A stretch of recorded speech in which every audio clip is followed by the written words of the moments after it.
आदरणीय आमा बुवा दाजुभाइ तथा दिदीबहिनीहरूमा ख्रिस्टीय अभिवादन जय मसीह।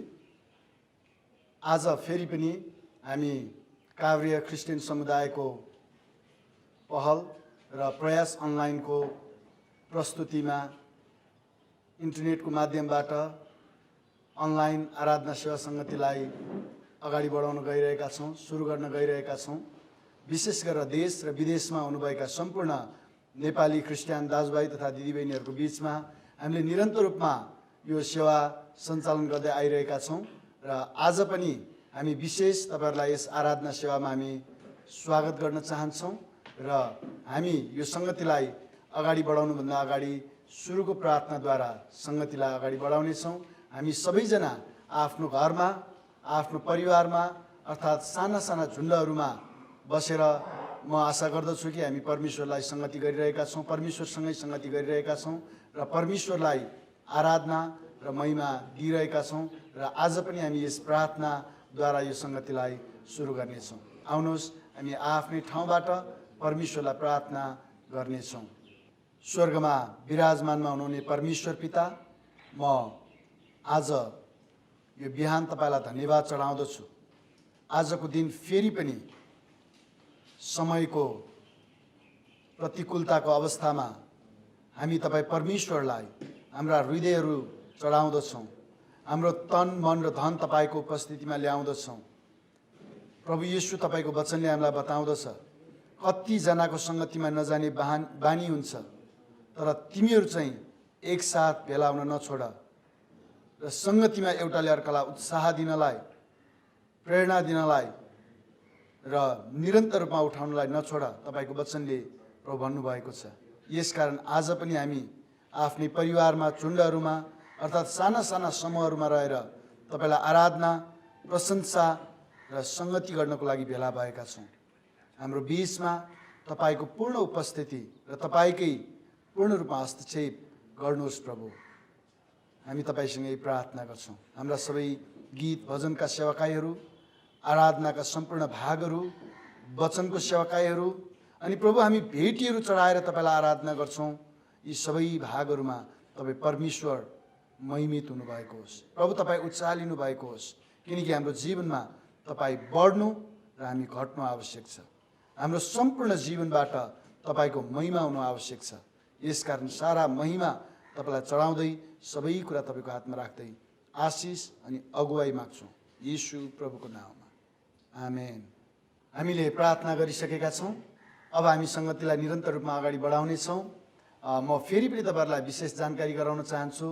यस हाम्रो अनलाइन सेवालाई अझै चुस्त दुरुस्त बनाउनलाई र अझै स्तरीय बनाउनको लागि तपाईँहरूले आफ्नो ठाउँबाट हाम्रो प्रयास अनलाइनको युट्युब च्यानल र फेसबुक पेजहरूमा गएर लाइक गरिदिनुहोस्, कमेन्ट गरिदिनुहोस्, आफ्ना सुझाव सल्लाहहरू कमेन्टको रूपमा कमेन्ट गरिदिनुहोस् र यो सङ्गति धेरैभन्दा धेरै क्रिस्चियन दाजुभाइ दिदीबहिनीहरूको बिचमा पुर्याउनको लागि अनिवार्य रूपमा सेयर पनि गरिदिनु हुनको लागि हार्दिक अनुरोध गर्न चाहन्छु। आउनुहोस् हामी केही गीत भजन र कोरसहरू गाउँदै हाम्रो परमेश्वरलाई प्रशंसा चढाउनेछौँ, उहाँलाई हामी आराधना चढाउनेछौँ। आज हामीलाई विशेष आराधनाको सेवामा सेवा पुर्याइदिनु हुनको लागि, सहायता गर्नु हुनको लागि बनेपा नेपाली सुसमाचार मण्डलीका सङ्गीत झुन्डका टिम हामीहरूको बिचमा हुनुहुन्छ, जसलाई हाम्रो बिचमा साङ्गा सालोम मण्डलीका आदरणीय पास्टर निर्मल तामाङज्यूले सञ्चालन गरिरहनु भएको छ। उहाँको अगुवाईमा नेपाली सुसमाचार मण्डलीका सङ्गीत झुन्डले हामीलाई सेवा पुर्याउनुहुनेछ। यो गीत भजन र आराधना सेवामा हामी सँगै मिलेर हाम्रो प्रभुलाई प्रशंसा गर्नेछौँ।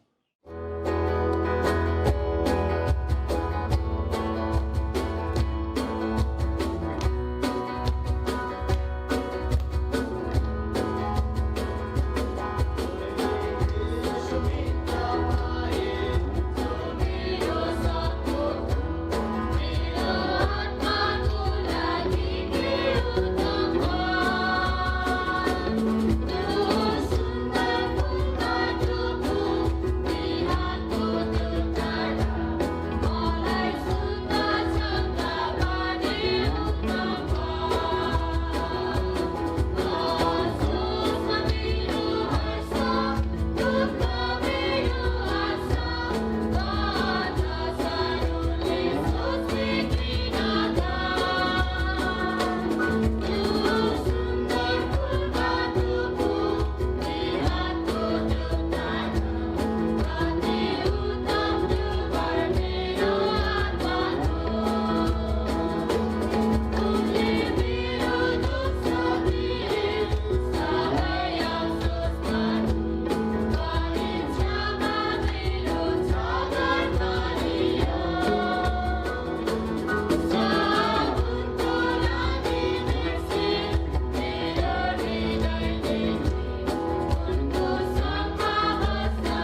सबैजना आफ्नो ठाउँमा खडा भएर हामी हाम्रो परमेश्वरलाई आफ्नो हातहरू चाल्दै प्रशंसा महिमा आराधना गर्नेछौँ र केही कोरसहरू गाउँदै हामी उहाँलाई अझै उचाल्नेछौँ। र आउनुहोस् हामी सबैजना परमेश्वरको महिमा प्रशंसा हामी कारण गर्दैछौँ कि आज परमप्रभु परमेश्वर तपाईँ र मेरो बिचमा जीवित हुनुहुन्छ, उहाँ महिमित हुनुहुन्छ र हामी यसै कारण सबैजना मिलेर एकसाथ परमप्रभुलाई हामी उचाल्छौँ।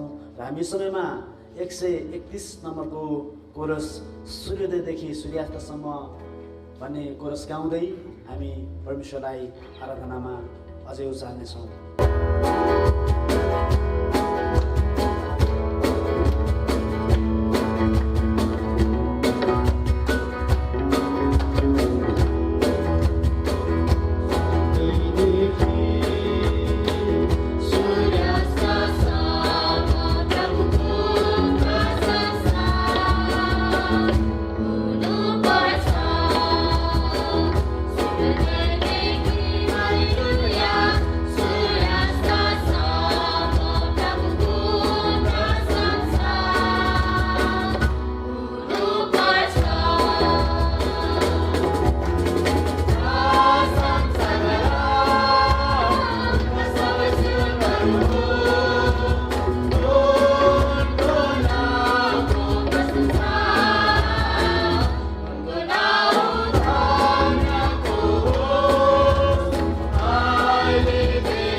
So we are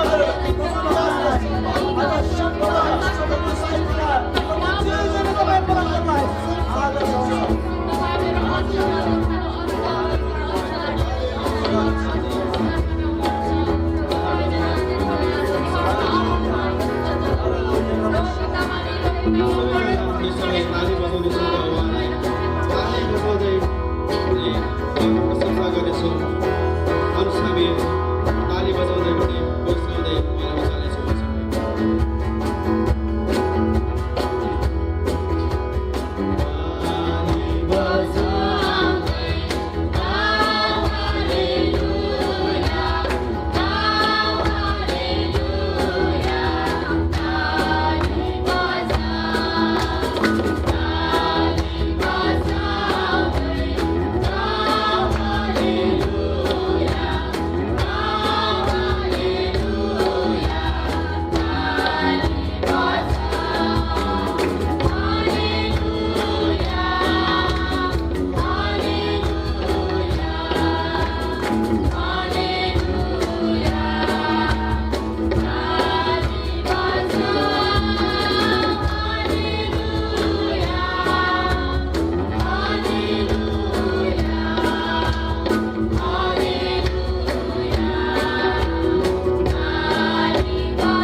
सर्वोच्चमा परमेश्वर प्रभु हाम्रा हातहरू चाल्दै आराधना चढाएका छौँ।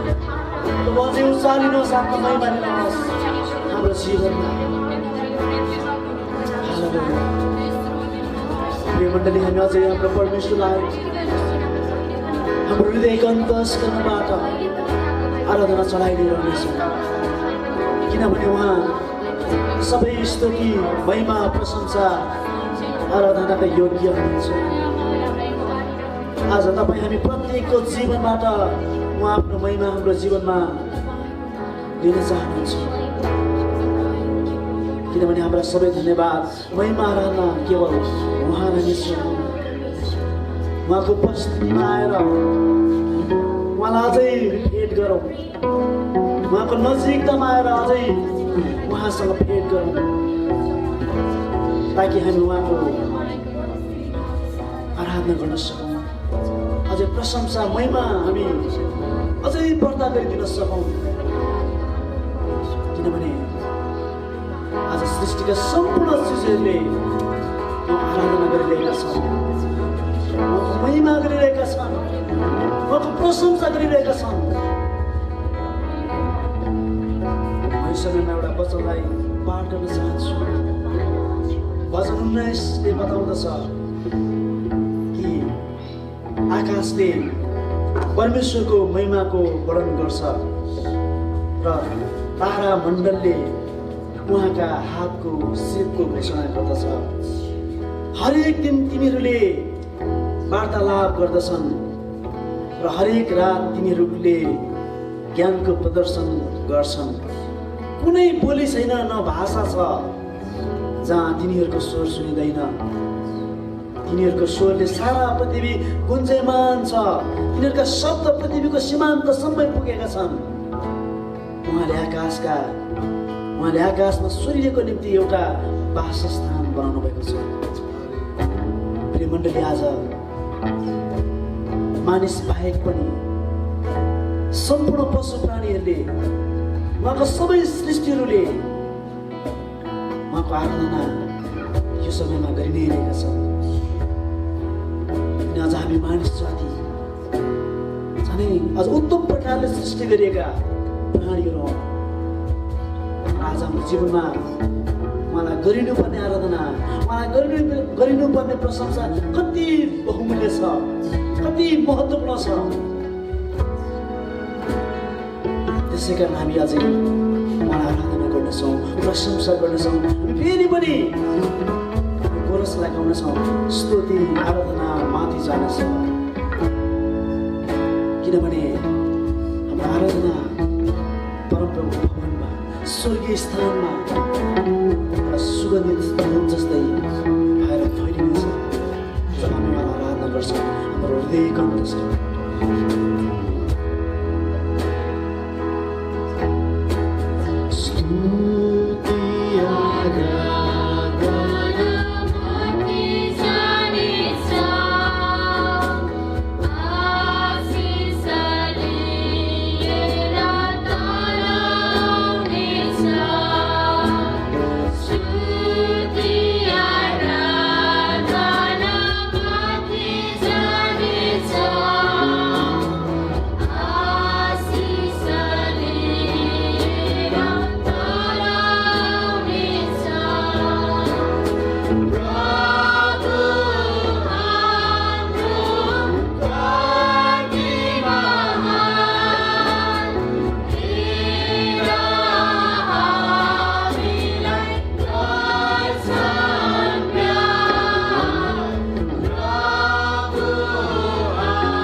नजिकमा हामी आउँदछौँ तपाईँलाई भेट्नको लागि हर समय तपाईँ परमप्रभुलाई आराधना चढाउनको लागि तपाईँको उपस्थितिमा आउँदछौँ। प्रभु तपाईँको नजिकमा ल्याउनुहोस्। दिनदिनै तपाईँ परमप्रभुलाई उचाल्नेछौँ। प्रत्येक पल तपाईँ परमप्रभुको आराधना गर्छौँ, तपाईँको सेवा गर्छौँ र हामी तपाईँ जस्तै हुनको लागि तपाईँको उपस्थितिमा आउँदछौँ, तपाईँको नजिकमा आउँदछौँ। हालेलुया। आउनुहोस् हामी अझै हाम्रो परमेश्वरलाई, हाम्रो परमप्रभुलाई, जीवितहरूको जीवितलाई आज अझै पनि यो समयमा उचालिराख्नेछौँ। निरन्तर हाम्रो आराधना उहाँलाई चढाइदिइ राख्नेछौँ, किनभने प्रभु यीशुले सबैलाई त्यतिखेर वास्ता गर्नुभयो, प्रेम गर्नुभयो, ताकि हामी निरन्तर बजाइ उहाँलाई उचालिरहन्छ। हामी अन्तमा एउटा कोरसलाई गाउनेछौँ। साँच्चै नै आज तपाईँ र मेरो बिचमा उहाँको उपस्थिति छ। पवित्र आत्माको अगुवाईमा मलाई उहाँले डोर्याउनु भएको छ। हामी यो समयमा अझै पनि अन्तमा एउटा कोरसलाई गाउनेछौँ। येशू जस्तै हुन चाहन्छु, किनभने हरेक क्षण हरेक समय जब हामी उहाँलाई महिमा दिइरहेछौँ, आराधना प्रशंसा चढाउँछौँ, उहाँ सँगसँगै हिँड्छौँ, उहाँ सँगसँगै जिउँछौँ, तब हामी उहाँ जस्तै हुने प्रक्रियामा निरन्तरमा अगाडि बढिरहेछौँ। यो विशेष 4 अध्यायको 13 पदले पनि यही कुरा बताउँछ कि जबसम्म हामी सबैले विश्वासको र परमेश्वरको पुत्रको ज्ञानको एकता प्राप्त गर्दैनौँ र परिपक्व मानिस पनि ख्रिस्टका पूर्णताको नामसम्म पुग्दैनौँ। त्यसैले गर्दा आज तपाईँ र म दिनदिनै हरेक समय हाम्रो परमप्रभुलाई भेट्न आवश्यक छ, उहाँलाई आराधना चढाउन आवश्यक छ, उहाँलाई महिमा चढाउन आवश्यक छ र उहाँको उपस्थितिमा उहाँ सँगसँगै हिँड्न आवश्यक छ। त्यसै कारण हामी अन्तमा यो कोरसलाई गाउनेछौँ। येशू जस्तै हुन चाहन्छु, येशू जस्तै हुन चाहन्छु, थोरै नपाएन उहाँको पूर्णतामा।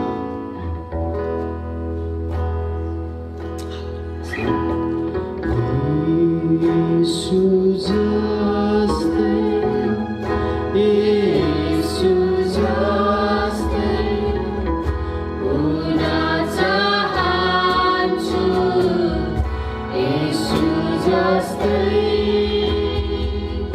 थोरै नाममा होइन उनको पूर्णतामा हुन चाहन्छु, येशू जस्तै, येशू जस्तै, येशू जस्तै हुन चाहन्छु, येशू जस्तै थोरै नाममा होइन उनको पूर्णतामा हुन चाहन्छु, येशू जस्तै। Yes, Lord. प्रभु तपाईँ जस्तै हुन चाहन्छौँ, येशू तपाईँ जस्तै हामी हुन चाहन्छौँ। दिनदिनै तपाईँ परमप्रभुलाई आराधना चढाएर, दिनदिनै तपाईँ परमप्रभु सँगसँगै हिँडेर तपाईँलाई महिमा दिन्छु।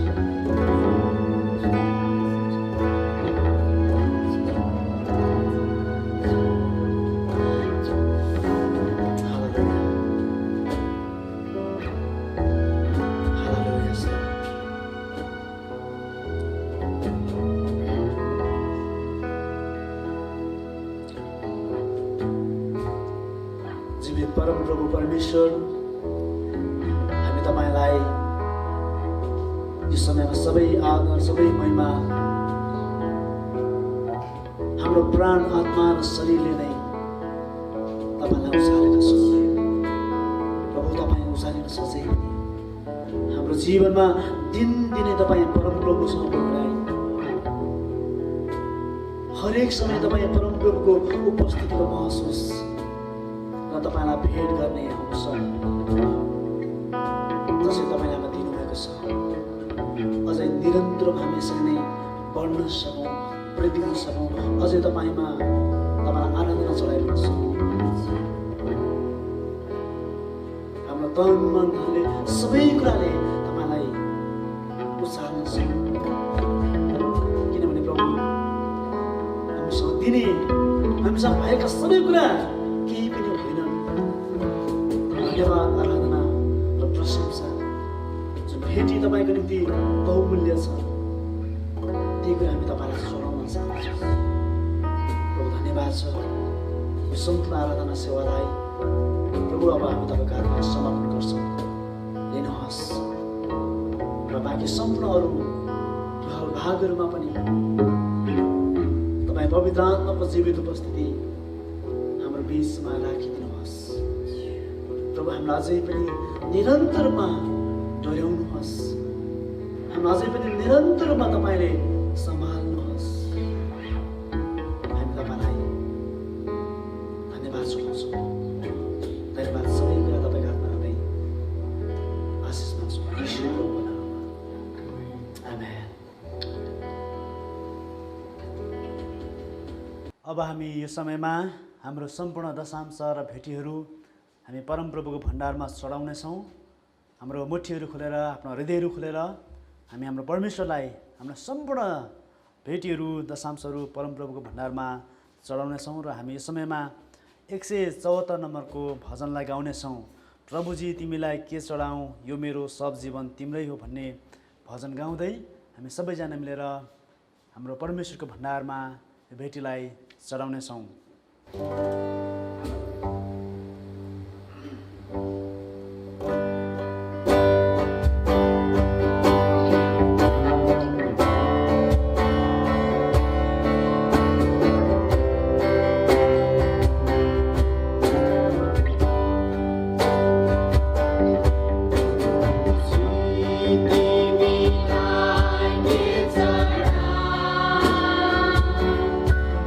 मेरो सब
अब हामी यो दशांश र भेटीको लागि साथसाथै वचनको सेवाकाईको लागि हामी प्रार्थना गर्नेछौँ। र यति बेला यसको निम्ति प्रार्थना गरिदिनु हुनलाई नेपाली सुसमाचार्य मण्डलीको लक्ष्मी आमालाई म अगाडि बोलाउँछु। अनि उहाँले आएर हाम्रो बिचमा यो दशांश भेटी साथै वचनको सेवाकाईको लागि पनि हाम्रो बिचमा हामी सबैको लागि प्रार्थना गरिदिनुहुनेछ। आउनुहोस् हामी प्रार्थना गर्नेछौँ।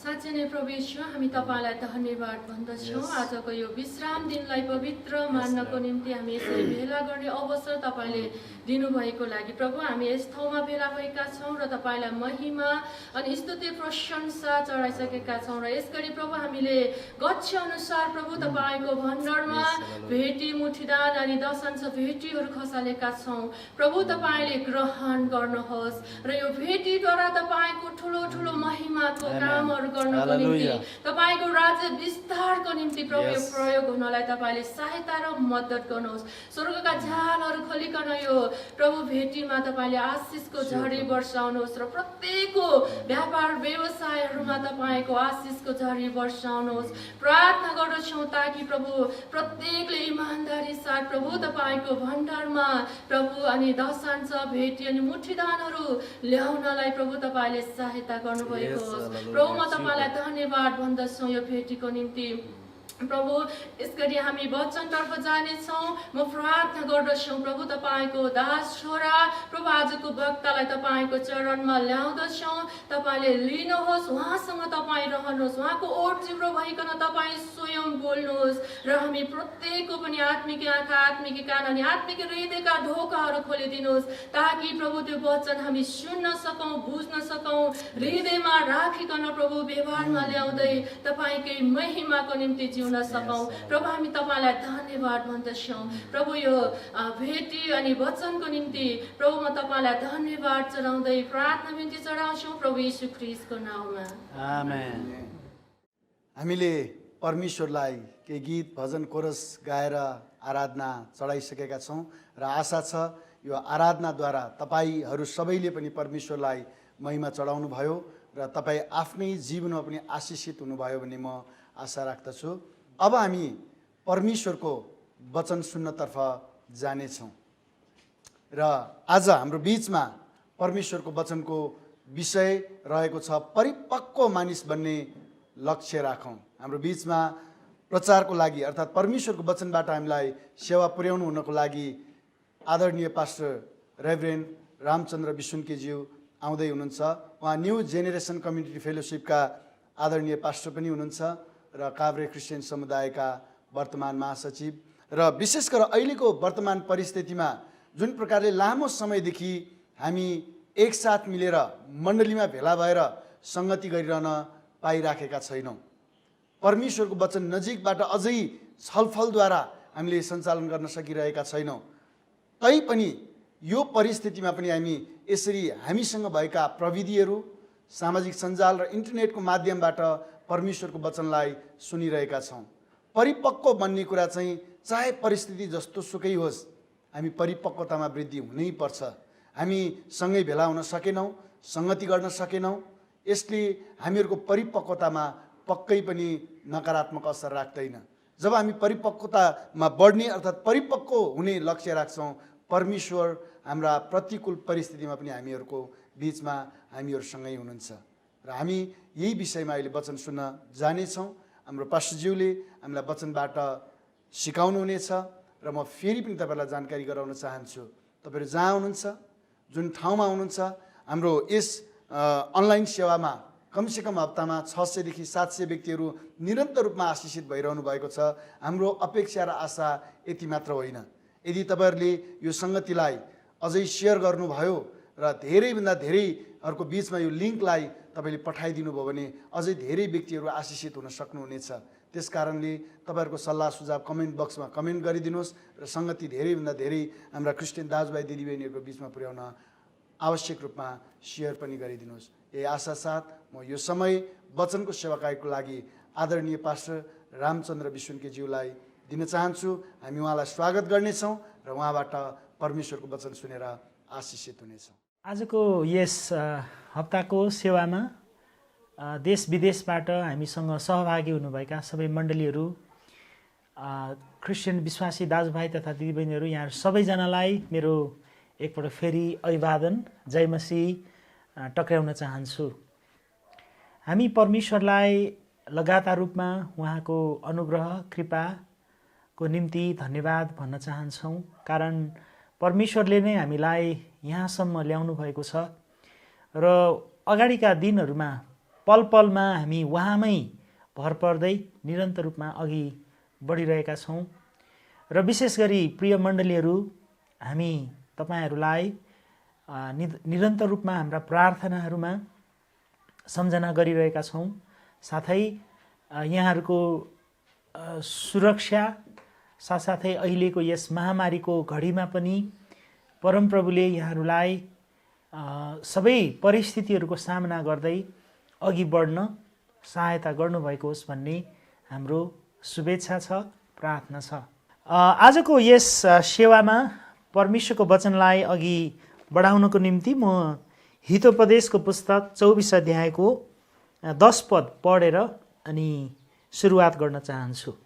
यदि यहाँहरूसँग आफ्नो बाइबल छ भने हितोपदेश 24 को 10 पद यहाँले पल्टाउनु होला। साथसाथै हामी हरेक हप्ताको वचनको सेवामा परमेश्वरीय बाइबलीय शिक्षा यहाँहरूलाई सिकाउने प्रयत्न निरन्तर रूपमा गरिरहेका छौँ। यसकारण यहाँहरूले आफ्नो नोटबुक र पेन पनि बोकिरहनु भएको छ भन्ने म अपेक्षा गर्छु। यो पदमा यसरी लेखेको छ, हितोपदेश 24 को 10, सङ्कष्टको दिनमा लर्खराइस भने तेरो बल कति कम रहेछ।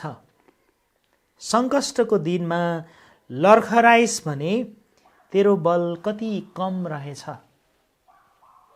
एउटा व्यक्ति कतिको बलियो छ, सामर्थ्य छ भन्ने कुरा जब उसलाई अप्ठ्यारा आइपर्छन्, जब उसलाई सङ्कष्ट र कठिनाइहरू आइपर्छन्, तब ऊ त्यति बेला कस्तो किसिमको प्रत्युत्तर जनाउँछ भन्ने कुरामा भर पर्छ।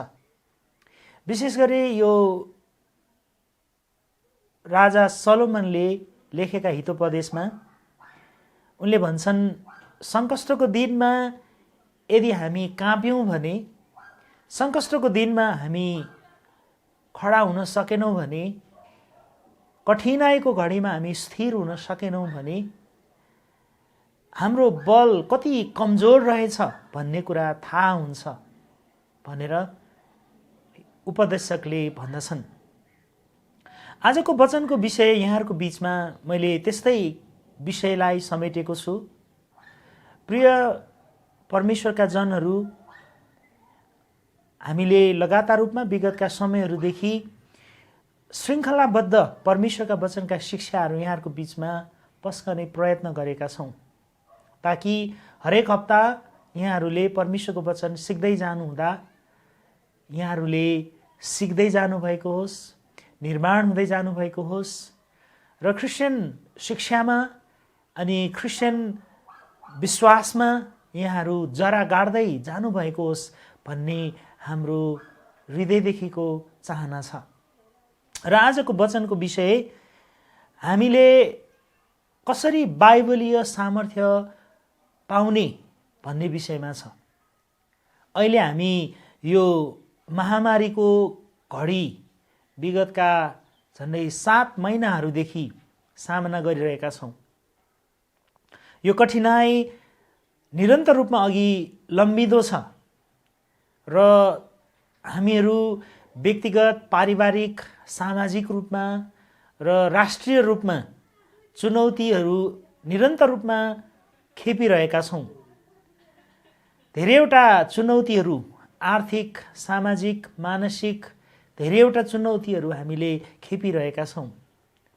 अनि विशेष गरी आजको यो हप्ता यहाँहरूलाई परमेश्वरको वचनबाट पस्कन खोजेको विषयवस्तु चाहिँ यति बेला जति हामी सामर्थ्य हुन्छौँ, बलियो हुन्छौँ परमेश्वरको वचन अनुसार, त्यति नै यो कठिनाइको घडीलाई हामी थेग्न सक्ने हुन्छौँ।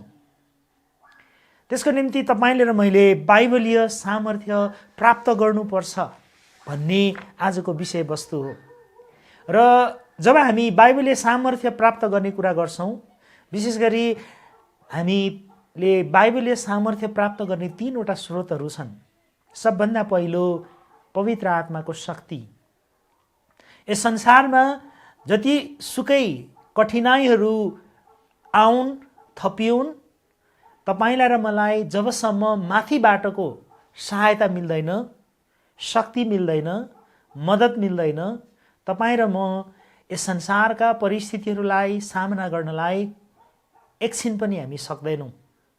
त्यसैले हामी साँचो ख्रिस्टमाथि विश्वास राख्ने मानिसहरूका निम्ति र विशेष गरी पवित्र आत्मा परमेश्वरमाथि भरोसा राख्ने मानिसहरूका निम्ति पवित्र आत्माको शक्तिमा हामी निरन्तर रूपमा बलिया भइरहनु पर्ने आवश्यकता निरन्तर रूपमा छ। जति हामी पवित्र आत्माले सुसज्जित हुन्छौँ, सामर्थ्य हुन्छौँ, बलिया हुन्छौँ, त्यति नै आइपर्ने पल पलका कठिनाइहरूलाई, चुनौतीहरूलाई, सङ्कष्टहरूलाई हामीलाई थेग्ने सामर्थ्य प्राप्त हुन्छ। त्यो माथिबाटको सहायता हो भने बाइबलीय सामर्थ्य प्राप्त गर्ने अर्को दोस्रो महत्त्वपूर्ण स्रोत छ, त्यो चाहिँ परमेश्वरको मण्डलीको समुदायबाट हो। हामी मण्डली समुदाय हौँ। जब हामी समुदाय भन्छौँ, हामी एक्लो छैनौँ भन्ने महसुस हामीलाई हुन्छ। हो, निश्चय नै ख्रिस्टको मण्डली विश्वव्यापी रूपमा हामी एक्लो छैनौँ। चाहे हामीले मण्डलीको रूपमा जतिसुकै कठिनाइ, चुनौतीहरू, सतावटहरू भोगे तापनि हामीले बुझ्नुपर्ने एउटा महत्त्वपूर्ण कुरा, हामी एक्लै छैनौँ। हामी विश्वव्यापी मण्डलीलाई एक अर्काको प्रार्थनाको सहयोग छ। विश्वव्यापी मण्डलीलाई हामीले एक अर्काको निरन्तर रूपमा समर्थन अनि एक अर्काको शुभेच्छाको साँच्चै नै समर्थन छ, सपोर्ट छ। त्यो कारणले गर्दा तपाईँ र म जुन जुन स्थानीय मण्डलीका सदस्यहरू हौँ, हामी स्थानीय मण्डलीका सदस्य हुनुले तपाईँलाई र मलाई निरन्तर रूपमा बल मिल्दछ, सामर्थ्य मिल्दछ।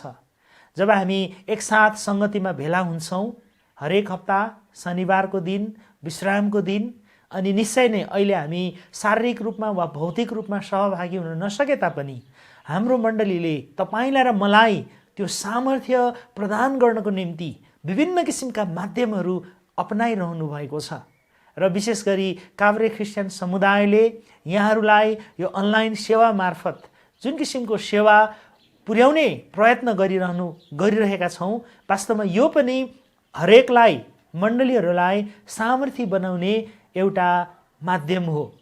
र प्रिय मण्डली, तपाईँ र म स्थानीय मण्डलीको एउटा सदस्यको रूपमा निरन्तर रूपमा यदि तपाईँहरू आफ्नो मण्डलीको अनलाइन वा अरू विभिन्न किसिमका माध्यमहरूबाट तय गरिएका सङ्गतिहरूमा सहभागी भइरहनु भएको छैन भने आजको यो वचनको सेवामा म यहाँलाई उत्साह दिन चाहन्छु। तपाईँ आफ्नो स्थानीय मण्डलीको सङ्गतिमा उहाँहरूले मण्डलीका अगुवापनले व्यवस्थापन गर्नुभएको यी सङ्गतिका माहौलहरूमा निश्चय नै सरिक हुनुहोस्, सहभागी हुनुहोस्। किनभने परमप्रभु परमेश्वरले तपाईँलाई र मलाई यस्ता किसिमका सङ्कष्टका घडीहरूमा हाम्रो स्थानीय मण्डली मार्फत सामर्थ्य प्रदान गर्न चाहनुहुन्छ। मण्डली हामीलाई बाइबलीय सामर्थ्य प्रदान गर्ने एउटा माध्यम हो, स्रोत हो।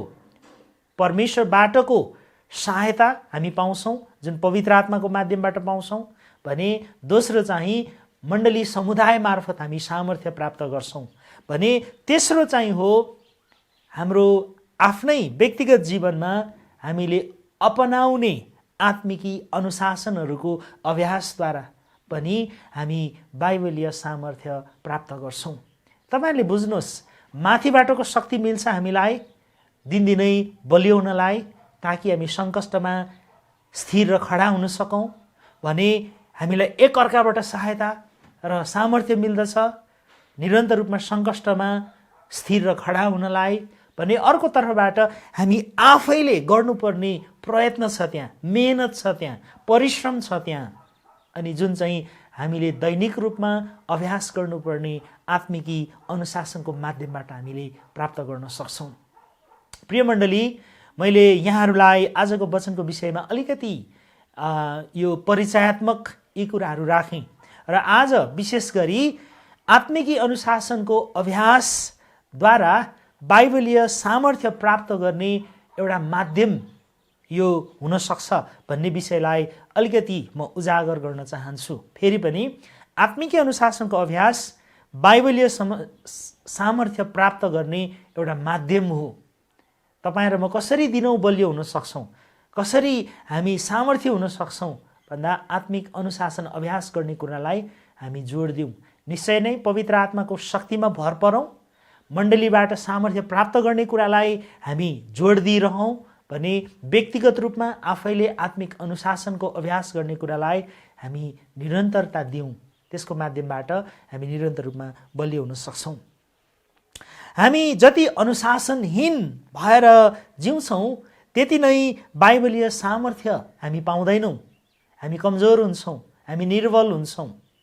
हामी धेरै पटक मानिसहरू म यो गर्छु वा त्यो गर्छु भन्ने किसिमका कतिवटा उद्देश्य वा लक्ष्य बोक्छौँ, तर अन्ततः हामी ती पुरा गर्न सक्दैनौँ, जसको फलस्वरूप हामी कमजोर बनिटो पल्छौँ।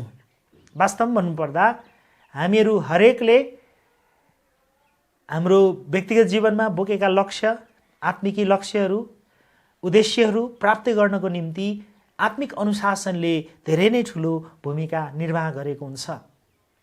विश्व चेलापन अभियानका संस्थापक पास्टर रेभरेन्ड एडमन्ड चानले भन्नुहुन्छ, विशेष गरी लगावसहित चेलापनमा एउटा व्यक्ति विकास हुनको निम्ति आत्मिक अनुशासन चाहिँ मेरुदण्ड जस्तै हो भनेर उहाँले भन्नुभएको छ।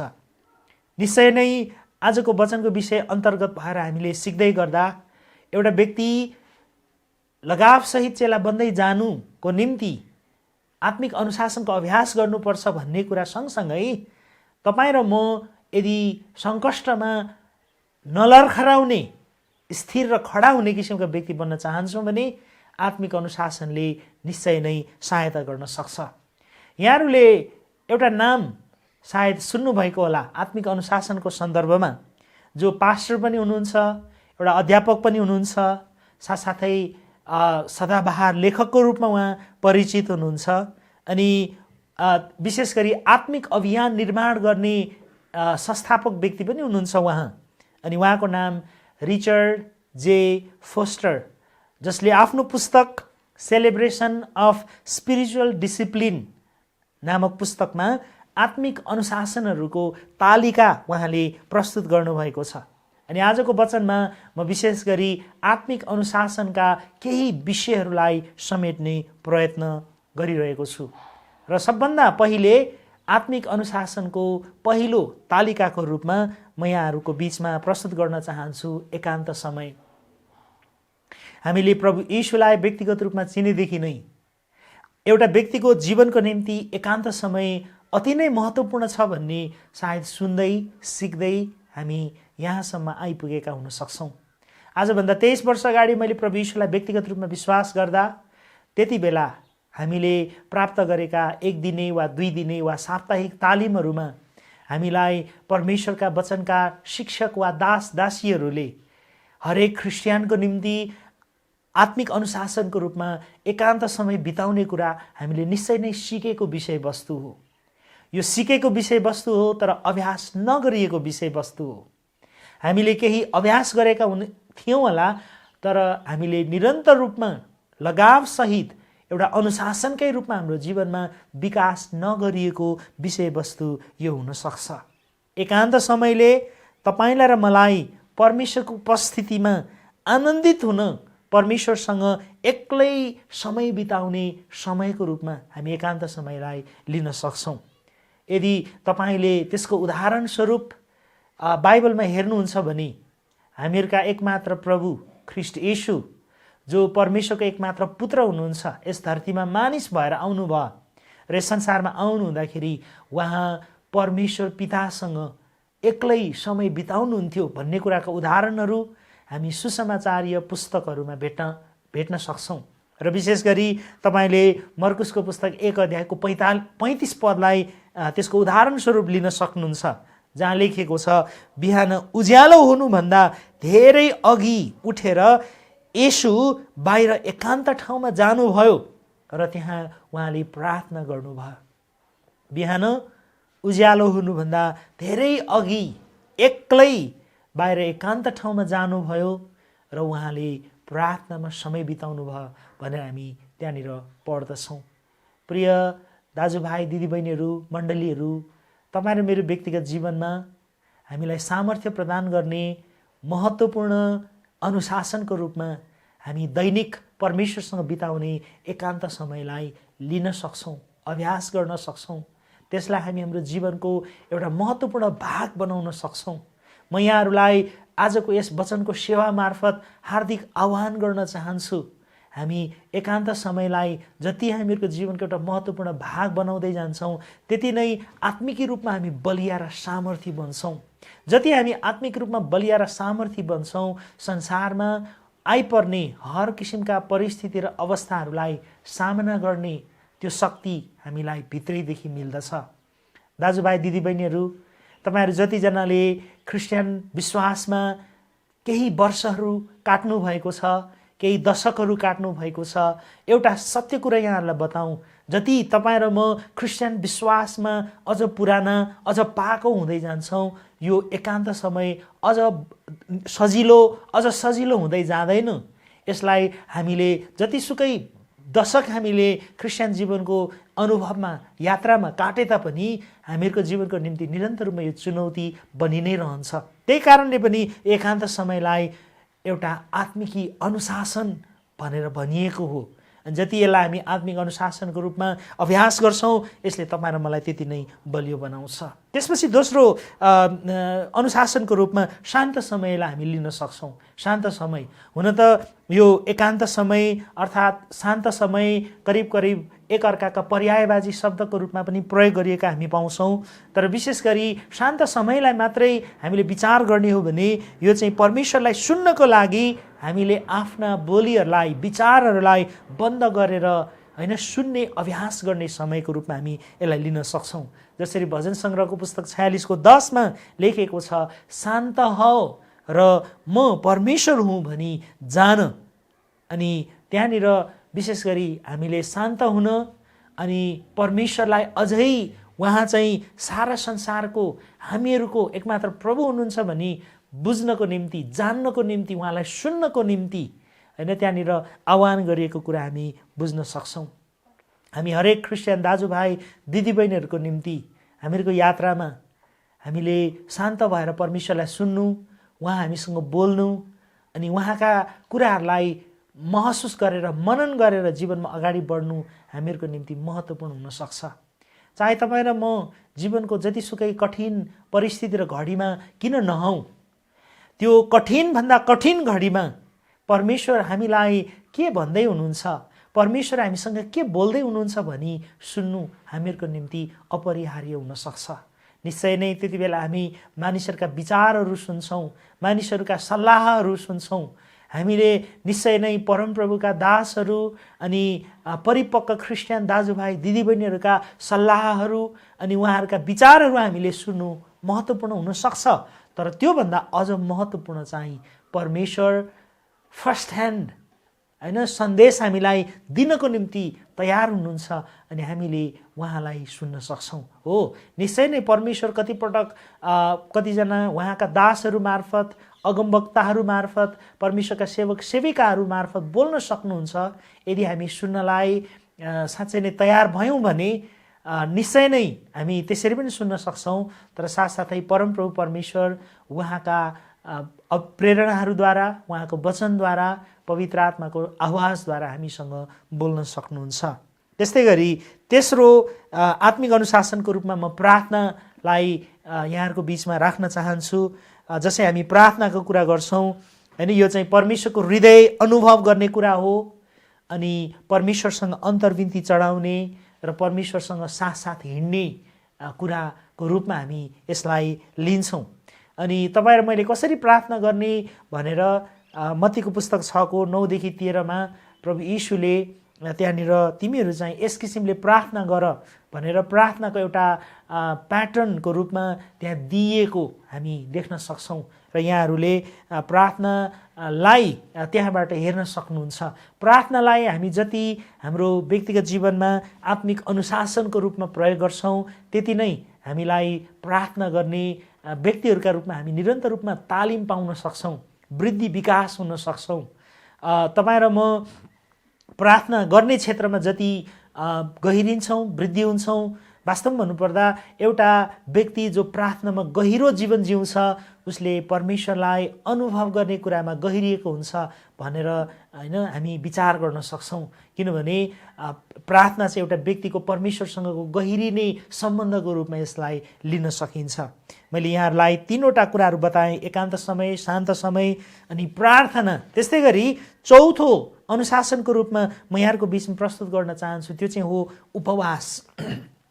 जब हामी उपवास भन्छौँ, उपवास भनेको चाहिँ शारीरिक भोग विलासहरूबाट अलग रही परमेश्वरलाई हामीहरूको जीवनमा पुरै ध्यान दिएर खोज्ने र उहाँलाई महिमा दिने एउटा अभ्यास हो। हामी यस पृथ्वीमा रहँदाखेरि भौतिक कुराहरूले, सांसारिक कुराहरूले हामीलाई धेरै पटक खिच्दछ। सांसारिक सरोकारले, भौतिक सरोकारले हाम्रा ध्यान र मनहरू करिब 24 घण्टामा अधिकांश समयहरू हामीलाई शारीरिक र भौतिक कुराहरूले खिचिरहेको हुन्छ। तर जब तपाईँ र म परमेश्वरसँगको सम्बन्धमा जिउने कुरालाई विचार गर्छौँ, वास्तवमा भन्नुपर्दा यस संसारको भौतिक भोगविलासहरूबाट पूर्ण रूपमा अलग भई वास्तवमा त्यो अवधि, त्यो समय चाहिँ हामी परमेश्वरमा ध्यान दिँदै, उहाँलाई खोज्दै, उहाँमा समय बिताउने अभ्यासको रूपमा हामी उपवास को प्रार्थनाको समयलाई हामी लिन सक्छौँ। जब तपाईँ उपवासको विषयमा बाइबलमा हेर्नुहुन्छ, नयाँ पुरानो करारमा तपाईँले यदि यशाया 58 अध्यायलाई हेर्नुभयो भने साँचो उपवास चाहिँ कस्तो हुन्छ, परमेश्वरले चाहनुभएको वास्तविक उपवास चाहिँ कस्तो खालको हो भनेर त्यहाँ तपाईँले पढ्न पाउनुहुन्छ। मैले समयलाई बचत गर्नको निम्ति ती कुराहरूलाई अहिले यहाँनिर समेटिन, तर यहाँहरूले यशाया 58 अध्याय पढ्नुहोस्। त्यस्तै गरी मत्तीको पुस्तक 6:16 देखि 18 प्रभु येशूले त्यहाँनिर साँचो उपवासको विषयमा बताउनु भएको कुरा हामी नयाँ करारमा पनि भेटाउँछौँ। त्यो कारणले गर्दा तपाईँ र मैले चाहिँ बाइबलीय उपवास चाहिँ वास्तवमा भन्नुपर्दा भनौँ न, साँचो उपवास चाहिँ बाइबलीय उपवास हो। तपाईँले र मैले वचनको शिक्षा अनुसार का उपवासहरूलाई अभ्यास गर्नुपर्छ भन्ने कुरालाई म विशेष गरी जोड दिन चाहन्छु। त्यस्तै गरी 5औं आत्मिक अनुशासनको रूपमा म मौन मननलाई हैन राख्न चाहन्छु। जब हामी मौन मनन भन्छौँ, यो चाहिँ परमेश्वरको विषयमा विचारपूर्ण ढङ्गले लगावसहित चिन्तन मनन गर्ने अभ्यास हो। फेरि पनि मौन मनन भनेको परमेश्वरको विषयमा विचारपूर्ण ढङ्गले लगावसहित चिन्तन मनन गर्ने अभ्यास हो। जसै हामी यशायाको पुस्तक 30 अध्यायको 15 पदमा हेर्छौँ, त्यहाँ लेखेको छ, परमप्रभु परमेश्वर इस्राएलका परम पवित्र यही भन्नुहुन्छ, पश्चाताप र विश्राममा तिमीहरूको उद्धार छ, मौन धारण र भरोसामा तिमीहरूलाई शक्ति मिल्छ।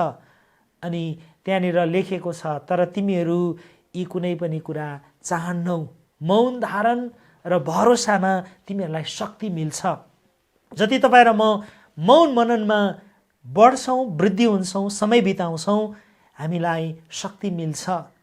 हामीले परमेश्वरका कुराहरूलाई विचारपूर्ण ढङ्गले जति हामी चिन्तन मनन गर्छौँ, परमेश्वरका वचनलाई, परमेश्वरका विचारलाई, परमेश्वरका कामलाई, हामी त्यति नै भित्रैदेखि बलियो हुन सक्छौँ। प्रियहरू, बाइबलीय सामर्थ्यको रूपमा हामी मौन मननलाई एउटा आत्मिक अनुशासनको रूपमा व्यक्तिगत जीवनमा हामी अभ्यास गर्न सक्छौँ। त्यस्तै गरी 6औं आत्मिक अनुशासनको रूपमा प्रशंसा। यदि प्रशंसा के हो भनेर हामीले हेर्ने हो भने आफ्नो जीवनमा परमेश्वरको भलोपनको लागि उहाँलाई धन्यवाद दिई आराधना गर्ने अभ्यास चाहिँ प्रशंसा हो। अनि यदि तपाईँले नहेम्याको पुस्तक 8 अध्यायको 10 पदमा हेर्नुहुन्छ भने त्यहाँनिर विशेष गरी नहेम्याले पुनस्थापन हुँदै गरेका इस्राएलीहरूलाई हैन परमप्रभुको प्रशंसाको उत्सव मनाउन, चाड मनाउन त्यहाँनिर आह्वान गरेको कुरा तपाईँले पढ्न पाउनुहुन्छ। र त्यहाँनिर उनले त्यति बेला भन्छन्, उदास नहो, किनभने ती मानिसहरू जो निर्वासनबाट भर्खरै फर्किएर आफ्नो सहर, आफ्नो ठाउँलाई उनीहरू पुनर्निर्माण गर्दैछन् होइन।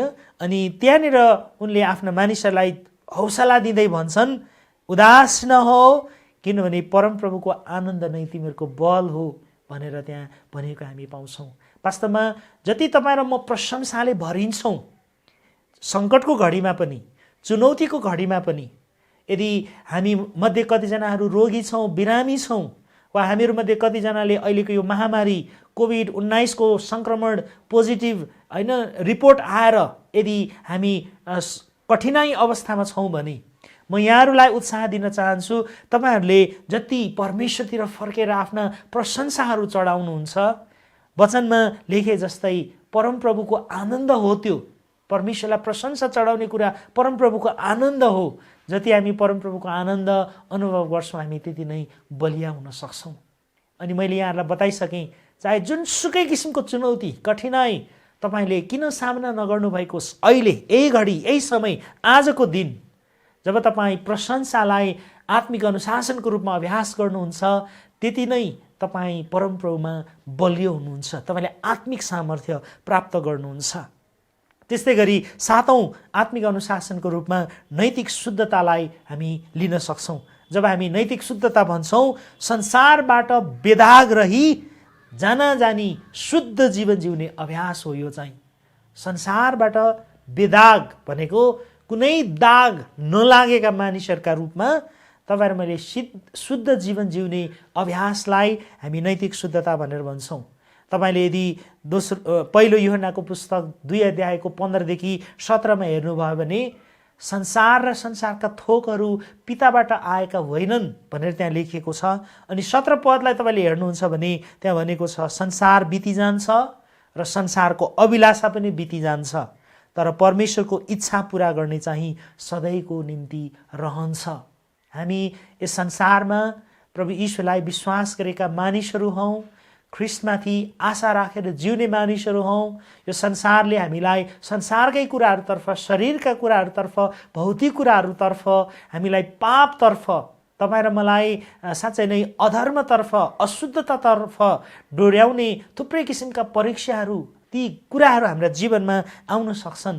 तर तपाईँ र म एउटा साँच्चै नै साँचो क्रिस्चियनको रूपमा, साँचो चेलाको रूपमा जब तपाईँ र म परमप्रभुमा सच्चा मानिसहरूका रूपमा बलियो भएर जीवन जिउन चाहन्छौँ, हामी नैतिक शुद्धतालाई हामीहरूको जीवनको लक्ष्य बनाउँछौँ। अनि नैतिक शुद्धतामा तपाईँ र म जब दिनहुँ जिउँदै जान्छौँ, तपाईँले र मैले संसार र संसारका थोकहरूलाई साँच्चै नै प्रेम नगरिकन, तर होइन तपाईँ र म चाहिँ परमप्रभु र उहाँलाई इच्छा लाग्ने र उहाँलाई मनपर्ने कुराहरूलाई हामीहरूको जीवनमा साँच्चै प्राथमिकीकरण गर्ने कार्यलाई जोड दिइरहेका हुन्छौँ। त्यस्तै गरी 8औँ आत्मिक अनुशासनको रूपमा म स्वीकार भन्ने कुरालाई यहाँहरूको बिचमा राख्न चाहन्छु। जब हामी स्वीकार भन्छौँ, यो चाहिँ निरन्तर रूपमा नम्र पश्चाताप र चूर्णताको शैली कायम गर्ने अभ्यास हो। यो चाहिँ हामी मानिसहरू स्वभावैले नम्र छैनौँ, हामी स्वभावैले घमण्डी छौँ, आडम्बरी छौँ, स्वभावैले कोभन्दा को कम, कोभन्दा को ठुलो भन्ने किसिमको त्यो प्रकारको स्वभाव हामीहरूसँग छ। धेरै पटक हामी हाम्रा कमजोरीहरूलाई, गल्तीहरूलाई तुरुन्तै स्वीकार गरिहाल्दैनौँ। एउटा सानो बालकले पनि आफ्नो गल्ती गरिसकेपछि सकेसम्म मैले यो गल्ती गरेकै होइन भनेर लुकाउनलाई, छिपाउनलाई हर प्रकारका प्रयत्नहरू गर्छन्। भने तपाईँ र म ठुला भइसकेकाहरू, जानेकाहरू, बुझेकाहरू, होइन धेरै कुराहरू बुझिसकेकाहरू, हामी हाम्रा कमजोरीहरूलाई, हाम्रा गल्तीहरूलाई, अधर्महरूलाई, पापहरूलाई हामी सकेसम्म स्वीकार गर्दैनौँ। तर जब हामी स्वीकारलाई आत्मिक अनुशासनको रूपमा अभ्यास गर्छौँ, यो चाहिँ नम्रताको स्वभाव धारण गर्ने कुरा हो। हामीले यदि गल्ती गरिहाल्यौँ, पाप गरिहाल्यौँ, कमजोरी गरिहाल्यौँ भने त्यहाँबाट फर्किने पश्चातापको शैली हो यो चाहिँ। भने अर्कोतर्फ एउटा चूर्णताको शैली विकास गर्ने कुरा हो। किनभने जब हामी चूर्णताको शैली विकास गर्ने भनेर भन्छौँ, यो चाहिँ परमप्रभुको अघि हामी जस्ताको तस्तै प्रस्तुत हुनु हो। हामी यदि गल्ती गरेका छौँ भने गल्ती गरेका मानिसहरूका रूपमा अति नै क्षमाशील भएर, अति नै होइन क्षमा चाहने, क्षमाको लालायित भएर परमेश्वरको अघि आउने विषयवस्तु हो यो चाहिँ। अनि तपाईँले यसको लागि जब भजन सङ्ग्रह 51 अध्यायमा हेर्नुहुन्छ, त्यहाँनिर इस्राएलका त्यति बेलाका सुपर राजा होइन, एकदमै उत्कृष्ट राजा दाउदको एउटा उदाहरण तपाईँले पाउनुहुन्छ, जहाँनिर उनले आफू चुकेपछि, आफूले गल्ती गरेपछि, आफूले पाप गरेपछि, परमेश्वरको विरुद्धमा, स्वर्गको विरुद्धमा पाप गरेपछि उनले पश्चाताप गरेको भजन स्वरूप हामी भजन सङ्ग्रह 51 अध्याय पाउँदछौँ र यहाँहरूले त्यो कुरालाई हेर्न सक्नुहुन्छ। अनि हामी हरेक क्रिस्चियन दाजुभाइ दिदीबहिनीहरूले आत्मिक अनुशासनको रूपमा स्वीकारलाई हामी महत्त्वपूर्ण आत्मिक अनुशासनको रूपमा अभ्यास गर्न सक्छौँ, जसले हामीलाई कमजोर बनाउनुको साटो बलियो बनाउँछ। धेरै पटक हामी गल्ती स्वीकार गर्दा, हाम्रा कमजोरी स्वीकार गर्दा, पाप स्वीकार गर्दा हामी कमजोर हुन्छौँ, हामी अरूहरूको अगाडि अझ सानो बन्छौँ भन्ने हाम्रो गलत सोचाइ छ। तर वास्तवमा गल्ती, कमजोरी, भुल वा पाप स्वीकार गर्दा त्यसको ठिक उल्टा परिणाम आउँछ। हामी अझ बलिया हुन्छौँ, हामी अझ सामर्थ्य हुन्छौँ। त्यस्तै गरी 9औं आत्मिक अनुशासनको रूपमा म आज्ञाकारितालाई यहाँहरूको बिचमा राख्न चाहन्छु। जब हामी आज्ञाकारिता भन्छौँ, यो भनेको संवेदनशीलताका साथ परमेश्वरको बाणीमा आधारित भएर अनुग्रहमा हिँड्ने र चल्ने अभ्यास हो। यो चाहिँ संवेदनशीलताका साथ परमेश्वरको बाणीमा आधारित भएर अनुग्रहमा हिँड्ने र चल्ने अभ्यासलाई हामी आज्ञाकारितामा जिउने अभ्यास भनेर भन्छौँ। हामी क्रिस्चियन विश्वासीहरूको निम्ति, क्रिस्चियन चेलाहरूको निम्ति परमेश्वरको वचन सुन्ने र सिक्ने कुरा मात्रै हामीहरूको जीवनको सब थोक होइन, तर परमेश्वरको वचन सुन्ने र सिक्ने सँगसँगै तपाईँले र मैले जति त्यसलाई आज्ञाकारितामा हामी बदल्छौँ, परिवर्तन गर्छौँ, त्यति नै त्यसले तपाईँ र मलाई अझ बलियो बनाउँछ, अझ त्यसले तपाईँ र मलाई निर्माण गर्छ। धेरै पटक हामी क्रिस्चियन विश्वासमा आएपछिका मानिसहरू, क्रिस्चियन चेलाहरू धेरै पटक हामी सुन्ने र सिक्ने मात्रै बन्छौँ, तर पालन गर्ने, आज्ञाकारी हुने कुरालाई हामीले हाम्रो जीवनमा त्यति धेरै जोड दिइरहेका हुँदैनौँ। त्यही कारणले गर्दाखेरि हामीले आज्ञाकारितालाई एउटा आत्मिक अनुशासनको रूपमा हाम्रो जीवनमा विकास गर्नुपर्ने आवश्यकता हामी त्यहाँ देख्न सक्छौँ। पहिलो सामुएलको पुस्तक 15:22 हेर्ने हो भने त्यहाँनिर अगमवक्ता शमूएलले त्यति बेलाका इस्राएलका पहिलो राजा साउललाई होइन एकदमै गाली गर्दै अथवा हप्काउँदै यसरी उनले भनेका छन्। शमूएलले भने, होम बलि र बलिदानभन्दा बेसी परमप्रभुले आज्ञा पालन नै रुचाउनुहुन्न र आज्ञा पालन बलिदानभन्दा उत्तम हो र उहाँको वचन मान्नु भेडाको बोसोभन्दा असल हो भनेर त्यहाँ लेखिएको छ। साँच्चै नै परमप्रभु परमेश्वरले हामीहरूबाट चाहनुहुने कुरा चाहिँ आज्ञाकारिता हो, आज्ञा पालन हो। जसरी आमा बुवाले आफ्नो छोराछोरीहरू आज्ञाकारी हुँदाखेरि उनीहरूप्रति आनन्दित हुन्छन्, त्यस्तै गरी हामी परमेश्वरका हरेक छोराछोरीहरू, क्रिस्चियन दाजुभाइ दिदीबहिनीहरू जति हामी आज्ञाकारी हुन्छौँ त्यसले परमेश्वरलाई अझै आनन्दित तुल्याउँछ, परमेश्वरलाई रिझाउँछ त्यो कुराले। अनि यसलाई हामीले हाम्रो जीवनको एउटा महत्त्वपूर्ण आत्मिक अनुशासनको रूपमा अभ्यास गर्दै हामी वृद्धि हुँदै जानुपर्छ भने। त्यस्तै गरी 10औं आत्मिक अनुशासनको रूपमा म दैनिक लिखत भन्ने विषयलाई राख्न चाहन्छु। यो दैनिक लिखत जसलाई हामी अङ्ग्रेजीमा डेली जर्नल भनेर भन्छौँ, जो धेरै व्यक्तिहरूको अभ्यास नहुन सक्छ। हामी जो जति स्कुले विद्यार्थीहरूको जीवनबाट यहाँसम्म आएका छौँ, हामीलाई स्कुल पढ्ने क्रममा स्कुलमा विशेष गरी नेपाली विषयमा हामीलाई जर्नलिङ गर्ने अथवा दैनिकी लेख्ने होइन बानीहरू सायद बसाउनलाई कोसिस गरिएको थियो होला भने कतिजनाले त्यो बानीको विकास गर्नुभएको हुनसक्छ, हामीहरूमध्ये कतिजनाले नगरेका हुन सक्छौँ थाहा भएर पनि। तर विशेष गरी म यो कुरालाई पनि आत्मिक अनुशासनको रूपमा अभ्यास गर्नुपर्ने एउटा महत्त्वपूर्ण आत्मिक अनुशासनको रूपमा राख्न चाहन्छु। किनभने जति तपाईँ र म परमेश्वरले हाम्रो जीवनमा गर्नुभएका विश्वासयोग्य कामहरूलाई लेखेर जब हामी हाम्रा नोटहरूमा राख्छौँ अनि त्यसलाई हामी व्यक्तिगत र आत्मिक तीर्थयात्राका स्मरणहरू बनाउँदछौँ। किनभने परमप्रभु परमेश्वरले तपाईँको मेरो जीवनमा उहाँका आफ्ना कामहरू गरिरहनु भएको छ। कतिपटक यो विषयलाई कतिजनाले होइन रिमेम्बरिङ गड्स सिग्नेचर भनेर पनि भन्छन्। भन्नुको अर्थ परमप्रभु परमेश्वरले हस्ताक्षर गर्नुभएका समयहरूलाई स्मरण गर्नु भनेर भन्न सक्छौँ। किनभने परमप्रभु परमेश्वर निरन्तर रूपमा यस संसारमा काममा हुनुहुन्छ, तपाईँ र मेरो जीवनमा काममा हुनुहुन्छ। परमेश्वरले हामीहरूका जीवनमा काम गरिरहनु भएको छ। उहाँले अनुग्रह दिँदै हुनुहुन्छ, शक्ति दिँदै हुनुहुन्छ, सहायता दिँदै हुनुहुन्छ, प्रार्थनाको उत्तर दिँदै हुनुहुन्छ, तपाईँ मलाई जुटाउँदै हुनुहुन्छ, बन्दोबस्त गर्दै हुनुहुन्छ, उहाँले निको पार्दै हुनुहुन्छ, तपाईँ र मलाई डोर्याउँदै हुनुहुन्छ। अनि त्यो पल पलमा तपाईँ र म अनुभव गर्छौँ।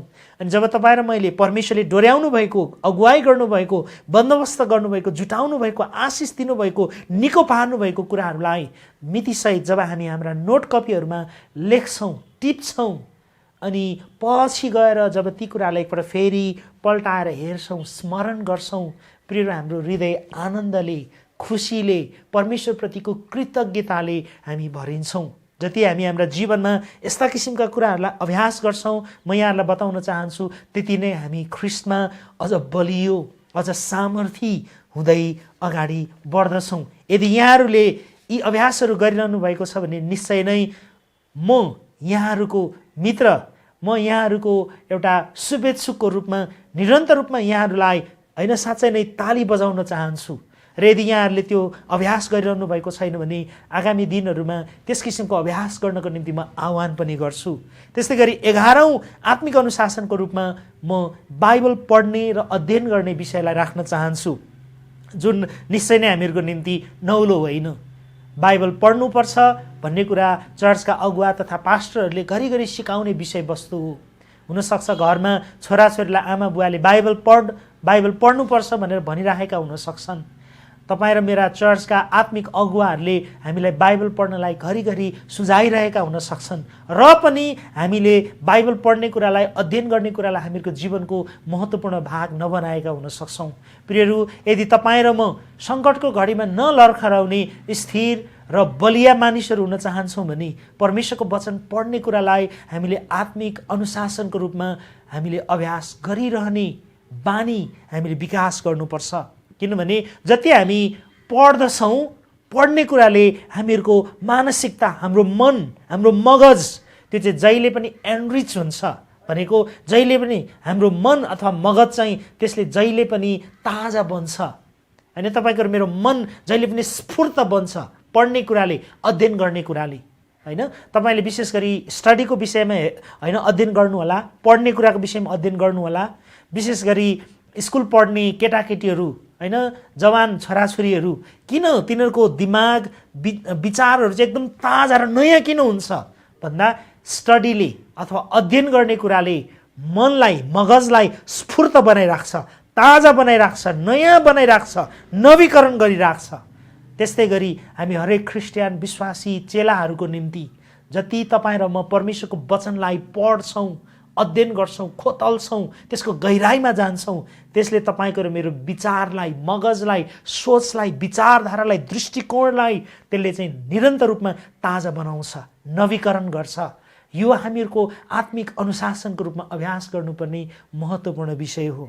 विश्वास र आज्ञाकारितामा जिउन परमेश्वरको वचनलाई हामी दैनिक रूपमा पढ्दछौँ। यदि यहाँहरूले वचन पढ्ने कुराको विषयमा यदि तपाईहरूले महत्त्व बुझ्न सकिरहनु भएको छैन भने भजन सङ्ग्रह 119 अध्याय यहाँहरूले पढ्नुहोला, जुन बाइबलको सबैभन्दा लामो अध्याय हो। अनि जहाँनिर झन्डै 176वटा पदहरू उल्लेख गरेका छन्। अनि त्यो 176वटा पदहरूमा करिब करिब हरेक पदहरूमा वचन के हो, वचनले के गर्छ, वचनको कति धेरै महत्त्व छ भन्ने किसिमको कुराहरू भजनकर्ताले उजागर गरेका छन्। अनि यहाँहरूले भजन सङ्ग्रह 119 पढ्नु हुन म आह्वान गर्छु, ताकि तपाईँ र म वचन पढ्ने कुरालाई, अध्ययन गर्ने कुरालाई हामीहरूको जीवनको महत्त्वपूर्ण अभ्यास बनाउन सकौँ। भने आजको वचनको सन्दर्भमा आत्मिक अनुशासनको अन्तिम अनुशासनको रूपमा वचन कण्ठ गर्ने विषयलाई राख्न चाहन्छु, जुन चाहिँ 12औं आत्मिक अनुशासन पनि हो। जब हामी वचन पढ्छौँ, अध्ययन गर्छौँ, वचन मनन गर्छौँ, वचन कण्ठ गर्ने एउटा अनुशासनलाई हामी अझै थप्न सक्छौँ। किनभने जति तपाईँ र म वचन कण्ठस्थ गर्छौँ त्यति नै तपाईँलाई र मलाई, मैले अघि नै भनिसकेँ, हाम्रो स्मरण शक्तिलाई वृद्धि विकास गर्नको निम्ति जति स्मरण गर्ने, कण्ठ गर्ने बानीको हामी विकास गर्छौँ, हामीहरूको कण्ठ गर्ने, सम्झने क्षमतालाई त्यसले तन्काउने काम गर्छ, विकास गर्ने काम गर्छ, एनहान्स गर्ने काम गर्छ। जति तपाईँ र म होइन प्रायः जसो कतिवटा कुराहरू हाम्रा मोबाइलमा उदाहरणको लागि सम्पर्क नम्बरहरू जब मोबाइलमा भर पर्छौँ, जति तपाईँ र म कतिवटा सम्झनु पर्ने कुराहरू लेख्ने नोटहरूमा भर पर्छौँ, वास्तवमा हाम्रो स्मरण शक्ति त्यति नै ह्रास हुँदै जाने कुराहरू हुन्छन्। तर एउटा व्यक्ति जसले आफ्नो स्मरण शक्तिलाई जति अभ्यास गराउँछ, जति त्यसलाई होइन प्रयोग गर्दछ, परमेश्वरले हाम्रो यो स्मरण शक्ति चाहिँ यस्तो अचम्म रीतिले बनाउनु भएको छ। वास्तवमा एउटा नर्मल व्यक्तिले परमेश्वरले दिनुभएको क्षमताको यो करिब 10% पनि प्रयोग गरेको हुँदैन रे। 90% त हामीले खेर फालिराखेका हुन्छौँ। चाहे तपाईँ जतिसुकै म कम पढे लेखेको, म सम्झन सक्दिनँ, स्मरण गर्न सक्दिनँ, कण्ठ गर्न सक्दिनँ भन्ने व्यक्ति हुनुहुन्छ भने पनि मैले विशेष गरी रिक वारेनले लेख्नुभएको उद्देश्य प्रेरित जीवन पुस्तकमा अध्ययन गर्दाखेरि मैले त्यो तथ्य मैले सिकेको थिएँ। एउटा सामान्य व्यक्तिले परमेश्वरले दिनुभएको क्षमताको जुन स्मरण गर्न सक्ने, कण्ठ गर्न सक्ने, सम्झन सक्ने जुन क्षमता छ, त्यो क्षमतालाई धेरै पटक 10% पनि प्रयोग गरेको हुँदैन। 90% त हामीले खेर फालिराखेका हुन्छौँ। अनि म यहाँहरूलाई उत्साह दिन चाहन्छु, हामीले कण्ठ गर्ने, स्मरण गर्ने यदि त्यो क्षमता वृद्धि गर्न चाहन्छौँ अनि एन्हान्स गर्न चाहन्छौँ भने हामी वचन कण्ठ गर्ने कुरालाई होइन हामीबाट सुरुवात गरौँ। जब हामी परमेश्वरको वचन कण्ठ गर्छौँ त्यसले हाम्रो मानसपटललाई, दिमागलाई, विचारलाई, स्मरण शक्तिलाई दिनहुँ ताजा बनाउँछ। अनि यदि तपाईँहरूमध्ये कतिजनाहरू विद्यार्थीहरू हुनुहुन्छ होइन, अनि तपाईँहरू होइन विशेष गरी बालबालिकाहरू, टिनहरू, जवानहरू होइन, तपाईँहरूले ठाउँबाट एक दुईवटा पद कण्ठ गर्नुभएको हुनसक्छ। म यहाँलाई उत्साह दिन्छु, वचनहरू एक दुईवटा होइन, यहाँहरूले अध्यायहरू कण्ठ गर्न सक्नुहुन्छ। किनभने वास्तवमा जति हामी त्यो कुरालाई अभ्यास गर्छौँ हाम्रो दिमाग अझ तेजिलो, अझ नयाँ, अझ ताजा बन्दै जान्छ। अनि याकुबको पुस्तक 1:25 यसो लेखेको छ, तर त्यो मानिस जसले स्वतन्त्रता दिने शुद्ध व्यवस्थालाई हेर्छ र त्यसैमा लागिरहन्छ अनि सुनेर बिर्सिहाल्ने होइन तर काम गर्ने पनि हुन्छ, त्यसले चाहिँ आफूले गरेको काममा आशिष पाउनेछ। परमेश्वरको वचन कण्ठ गर्ने विषय चाहिँ केवल हाम्रो स्मरण शक्ति बढाउने कुरामा मात्र फाइदा छैन। हामीले अहिले भर्खरै पढेको वचनले के भन्छ? हामी सुनेर बिर्सिहाल्ने होइन तर त्यसअनुसार काम गर्ने जब हुन्छौँ तपाईँ र मैले आशिष पाउँछौँ। प्रियहरू, डबल फाइदा छ त्यहाँ। किनभने यदि हामीले वचन पढ्यौँ, अध्ययन गऱ्यौँ, मनन गऱ्यौँ, तर यदि त्यसलाई हामीले कण्ठस्थ गरेनौँ भने बिर्सिने सम्भावना धेरै छ। तपाईँ र मेरो मनमा जुन वचन जति बेला हाम्रो मनमा आउँछ, हामीले स्मरण गरेको, सम्झना गरेको वचनले नै तपाईँलाई र मलाई पाप गर्नदेखि रोक्ने हो, पाप गर्नदेखि सुरक्षित राख्ने हो। तपाईँ र मैले मनमा स्मरण गरेको अथवा याद गरेको वचनले नै तपाईँलाई र मलाई जीवनमा डोर्याउने हो, अगुवाई गर्ने हो। अनि तपाईँ र मैले बिर्सेको वचनले तपाईँ र मलाई पापबाट बचाउन सक्दैन। तपाईँ र मैले पढेको, अध्ययन गरेको, सुनेको तर बिर्सेको वचनले तपाईँ र मलाई सहायता गर्न सक्दैन। तर तपाईँ र मैले पढेको, अध्ययन गरेको, सुनेको, विश्वास गरेको त्यो वचन जसलाई हामीले स्मरण गरिराखेका छौँ, त्यो वचनले हामीलाई आवश्यक पर्दा मद्दत गर्छ, सहायता गर्छ, त्यसले हामीलाई डोर्याउँछ। यसकारण वचन कण्ठस्थ गर्ने बानीलाई हामी आत्मिक अनुशासनको रूपमा विकास गर्न सक्छौँ, वृद्धि गर्न सक्छौँ। अनि आजको वचनको अन्तमा जाँदै प्रिय दाजुभाइ दिदीबहिनीहरू, मण्डलीमा एकसाथ सहभागी हुन नसक्दा यो अहिलेको विषम परिस्थितिले गर्दा धेरैवटा कुराहरू हामीले गुमाइराखेका छौँ, धेरैवटा कुराहरूबाट हामी पछि परेका छौँ। तर आज यहाँहरूलाई वचनबाट म उत्साह दिन चाहन्छु, चुनौती दिन चाहन्छु। तपाईँ र म अहिलेको यस विषम परिस्थितिमा पनि, यो सङ्कटको घडीमा पनि हामी बलिया बनिरहन सक्छौँ। त्यो छनौट तपाईँ र मेरो हो। प्रियहरू, छनौट महत्त्वपूर्ण कुरा हो। क्रिस्चियन जीवनमा, क्रिस्चियन विश्वासमा छनौट भन्ने कुरालाई जति तपाईँ र म बुझ्छौँ अनि त्यो छनौटलाई जति तपाईँ र मैले हाम्रो जीवनमा अवलम्बन गर्छौँ, त्यति नै हामीहरूको जीवनलाई कस्तो बनाउने भन्ने कुराहरू हामी निर्णय गर्न सक्छौँ। तपाईँ र म यति बेला यो महामारीका कारणले चर्चमा सहभागी हुन नपाउँदा, सिक्न नपाउँदा, निर्माण हुन नपाउँदा हामीले यसो भनिरहेका हुन सक्छौँ, के गर्नु, यस्तै छ, चर्च जान पाइएको छैन, पास्टर आउनु पाउनु भएको छैन, यो गर्न सकेको छैन, त्यो गर्न सकेको छैन, तालिममा जान पाइएको छैन, अरू थुप्रै कुराहरूलाई लिएर हामीले बहानाहरू बनाउन सक्छौँ। त्यही कारणले बिचरा म बलियो हुन सकिनँ, कमजोर भइराखेको छु, परीक्षित भइराखेको छु, परीक्षामा फेल भइराखेको छु, म हुनुपर्ने किसिमको व्यक्ति बनिरहेको छैन, म सच्चा क्रिस्चियन वा सच्चा चेला बन्न सकेको छैन भनेर हामीले धेरै पटक हामीले चित्त बुझाउँदै रहेका हुन सक्छौँ। तर प्रियहरू, तपाईँ र म त्यसो गरिरहनु पर्दैन, किनभने अहिलेको यही घडी पनि, यही परिस्थितिमा पनि हामी नितान्त रूपमा ख्रिस्टमा बलिया मानिसहरूका रूपमा, बलिया क्रिस्चियनहरूको रूपमा, बलिया चेलाहरूका रूपमा जीवन जिउन सक्छौँ। यो सम्भव छ। परमेश्वरले त्यो तपाईँ र मेरो निम्ति ती कुराहरू उपलब्ध गराउनु भएको छ।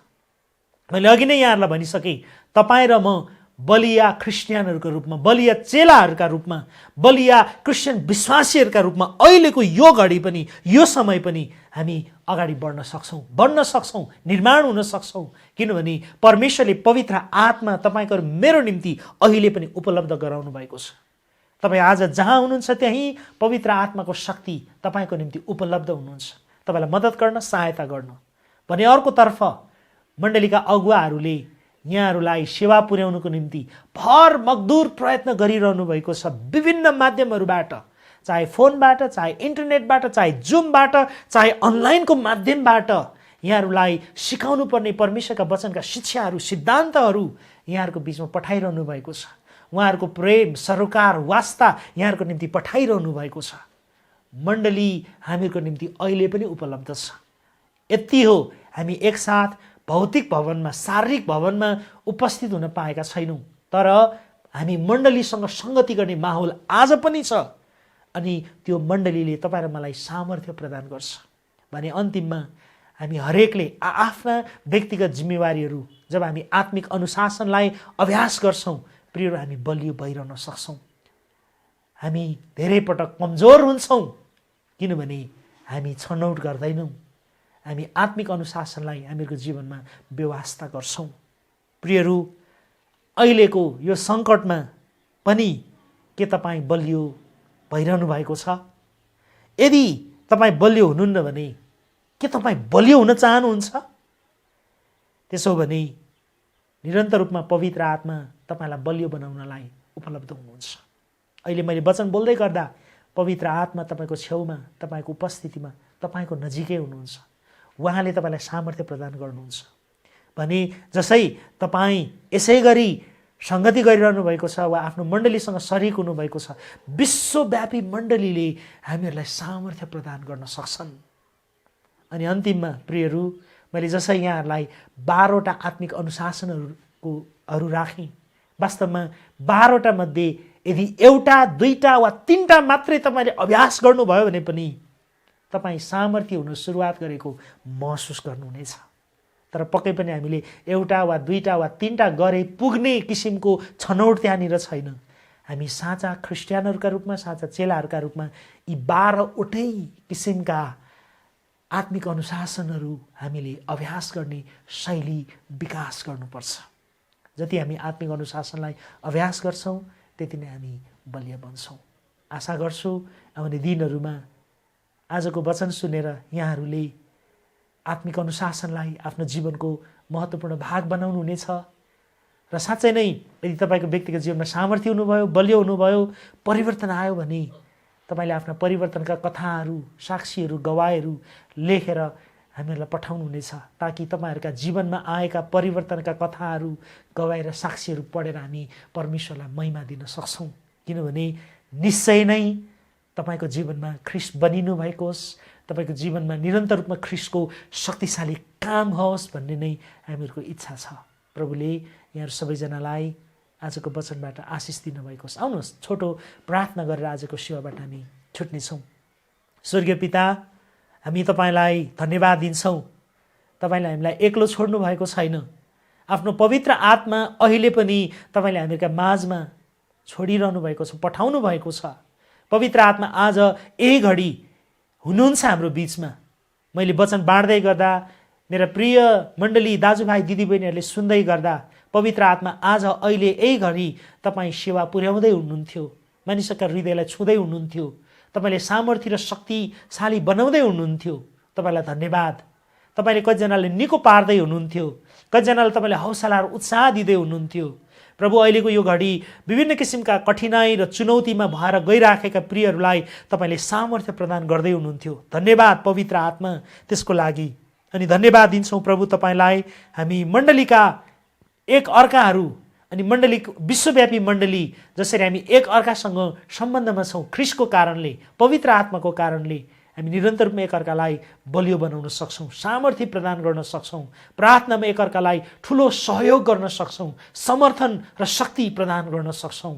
अनि साथसाथै प्रभु, आज हामीले वचनबाट सिके जस्तै यी 12 किसिमका आत्मिक अनुशासनहरूलाई जति हामी व्यक्तिगत रूपमा अभ्यास गर्छौँ त्यति नै प्रभु हामी हाम्रो व्यक्तिगत जीवनमा अझ सामर्थ्यला र अझ बलिया हुन सक्छौँ। मद्दत गर्नुहोस् प्रभु। हाम्रो अगाडि छनौट छ, त्यो छनौटलाई सही छनौट गर्न, चुन्न हामीलाई मद्दत गर्नुहोस्। र तपाईँ परमप्रभुले हरेकको व्यक्तिगत जीवनमा आजको वचनअनुसार काम गर्नुभएको होस्। मानिसका जीवनमा तपाईँ प्रभुले उत्साह थप्नुहोस्, प्रोत्साहन थप्नुहोस्, बलिया बनाउनुहोस्। क्रिस्चियन दाजुभाइ दिदीबहिनीहरूलाई, मण्डलीहरूलाई, तपाईँका चेलाहरूलाई सामर्थ्य बनाउनुहोस् भन्ने मेरो प्रार्थना छ र बिन्ती छ स्वर्गीय परमेश्वर, उहाँहरूको माध्यमबाट भएर तपाईँ परमेश्वरले उहाँहरूका स्थानीय मण्डलीका दाजुभाइ दिदीबहिनीहरूलाई पनि तपाईँ परमेश्वरले बलियो बनाउनुहोस्, ताकि हामी निरन्तर रूपमा बन्दै विकास हुँदै र वृद्धि हुँदै जान सकौँ। सबै महिमा तपाईँलाई चढाउँछौँ र तपाईँले गर्दै गर्नुभएको कामको निम्ति धन्यवाद। बिन्ती प्रार्थना धन्यवाद साथ चढाउँदछौँ अनि आशिष माग्छौँ सबैमाथि, सुन्नेहरू र सुनेर पालन गर्नेहरू हरेकमाथि, ख्रीष्ट येशू प्रभुको उच्च अनि पवित्र नाउँमा, आमेन आमेन। प्रिय मण्डली, हामी जसरी यो अहिलेको महामारी निरन्तर रूपमा लम्बिरहेको छ, जसले गर्दाखेरि भौतिक रूपमा मण्डली एकसाथ भेला हुन सकिराखेको छैन।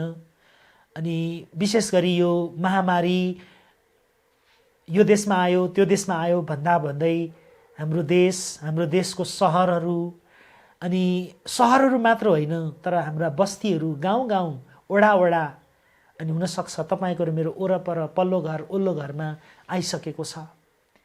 अनि म यहाँहरूलाई तपाईँको एउटा सहृदय मित्रको रूपमा अनुरोध गर्न चाहन्छु।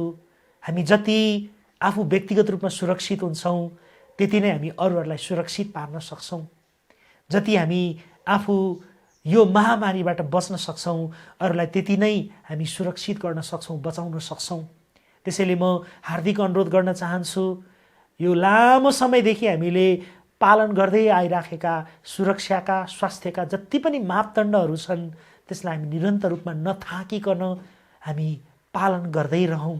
र विशेष गरी अहिले जसरी नेपालीहरूको महान चाड दसैँ जसरी लागिरहेको छ, अनि यति बेला हामी धेरै ठाउँमा जान चाहन्छौँ, मान्छेहरूलाई भेट्न चाहन्छौँ, रमाइलो गर्न चाहन्छौँ। मलाई थाहा छैन यी सबै परिस्थितिहरूमा तपाईँहरूले कसरी दसैँ मनाउँदै हुनुहुन्छ, तर निश्चय नै याद गर्नुहोस् तपाईँ सुरक्षित हुनुपर्छ। अनि तपाईँ जति सुरक्षित हुनुहुन्छ तपाईँले अरूलाई त्यति नै सुरक्षित पार्न सक्नुहुन्छ। त्यसैले अर्कोपटक फेरि यहाँहरूको बिचमा नआएसम्म सुरक्षित रहनुहोस्, सुरक्षित बनाउनुहोस्। प्रभुले सबैजनालाई आशिष दिनुभएको होस्। जय मसीह।